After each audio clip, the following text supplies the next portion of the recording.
Alright, here we go with another Stoic video, and today we, not today, we are going through the entire Enchiridion by Epictetus in the translation How to Be Free by Professor A.A. Long. So, today we have a very short chapter, but I think it's quite an interesting one. If you have taken on a role beyond your capacity, you have demeaned yourself in it, and you have also passed up the role you could have filled creditably. Okay, that's a fun one, because I think in this day and age a lot of people want to take on roles that are beyond. Sorry, I was not doing some sort of strange motion. I'm trying to move my chair forward a bit. There we go.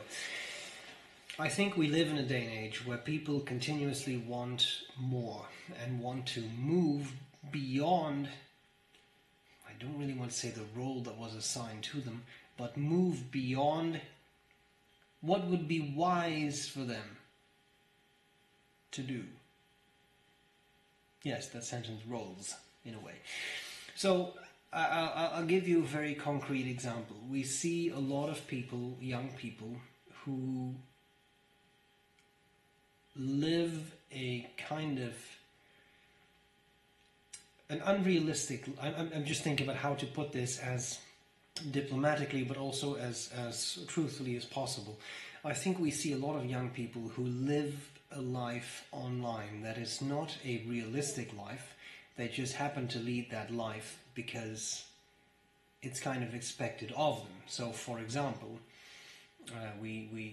I see this a lot. I teach at a college and I see students sort of posing for selfies, like being all, right now I'm talking about female students typically, but like all made up and all like, and it's clear that it's extremely posed, it's extremely artificial, judging by how they're doing it, judging by body language. I don't even think they're very comfortable doing it, but they're doing it because, because that is now expected, right? We see all kinds of people, I see all kinds of people in restaurants taking pictures of their food to then post it on Instagram or whatever social media are hot right now. You can see I have my finger firmly on the pulse of social media, and even though they are not food critics, but they do that anyway. Now, I do it too. Sometimes you're at a restaurant and you do that and you think, oh, this is really fun, I should send that to my foodie friends who, you know, who like this. Whatever, that's fine. I want to really emphasize, I'm not judging any of this. I'm just observing, okay? Because I'm a psychologist, and we don't judge. We observe, reflect, influence, suggest. And that should be some sort of recruitment video for psychology. So that is what's important, right? We create this life where we think we should do all sorts of things and look a certain way and post certain pictures and make a certain amount of money, and otherwise it's not good enough. And judging by this rather old text, a long time ago was exactly the same thing, right? If you have taken on a role beyond your capacity, you have demeaned yourself in it. That's true. You could take this very literally. I think that if you try to do things that you simply are not good at, it simply will always lead to failure. I have seen this too, and I'm sorry to give another example from my personal experience, but I think that makes these points a little clearer and maybe a bit livelier. I have had, and I mean that sincerely, the honor and the pleasure of teaching a lot of students. I've been doing this since 2008. I've seen a lot of students. And some of them struggle. They struggle with the program. And then when it's possible and appropriate for me to do that, because sometimes that's up to a study counselor or whatever, but sometimes they come to me and they sit down with me and I have talks with them about how they're doing academically, but then I also, I am a psychologist. I also like to talk about behavior and people and what they're doing and how you're feeling. Very often you get to a point where they say, well, Yeah, I just don't know if this is the study for me, but I'm expected to study this. I'm expected to study psychology. I'm expected to go to college, but it's not really working out. Well, then don't do it. That would then because I mean this is what Epictetus says. You have demeaned yourself in it if you take on a role beyond your capacity, and that I think is the more positive aspect here. And you have also passed up the role you could have filled creditably.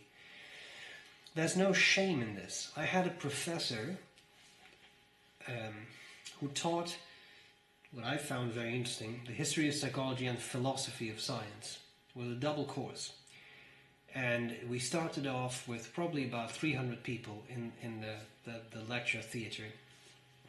And especially for the philosophy of science, which was considered a boring course by many people. They were also in the evening, so it started at 7 p.m. And I remember that after about 2 weeks, there was maybe 30 students in that lecture theatre. So only about 10% actually attended the lectures. I thought it was fascinating, and I have learned so much from that man. But at some point, he said, he was looking around, and clearly it was kind of the motivated, interested students who were there. But he was talking about something kind of difficult, and he said, you know, I think that a lot of people who are taking this course would be better off working at a greengrocer's. It's a very harsh statement. It's a very harsh thing to say. Because of course the implication is, I think that a lot of people who are taking this course do not actually have the cognitive capacity to do it. They should not be doing this. They should just work in a shop, right? And I would really like to emphasize, there's nothing wrong with working in a shop, right? But then if that is what you were kind of meant to do, if you want to say this deterministically, or if that is something that, look at it more positively, that you're good at, then do that thing. And then don't torture yourself by trying to take all kinds of university courses or college courses or doing things that you simply are not so good at. And sometimes, because again, this is a very harsh statement, like you should then just sort of go and work at Walmart or something. That's very harsh. You can also approach this differently. I've had conversations with people who were in a certain program, and they talked to me and said, well, actually I really like psychology because you've made it interesting, or because I find it actually more interesting, or whatever. How about doing that? Sometimes that is what it takes. Instead of studying mathematics, maybe you should be studying psychology, or maybe instead of studying psychology, you should go on to medicine because you find that more interesting, or maybe because of, whatever, instead of this, you should do that thing. And I think that's very important.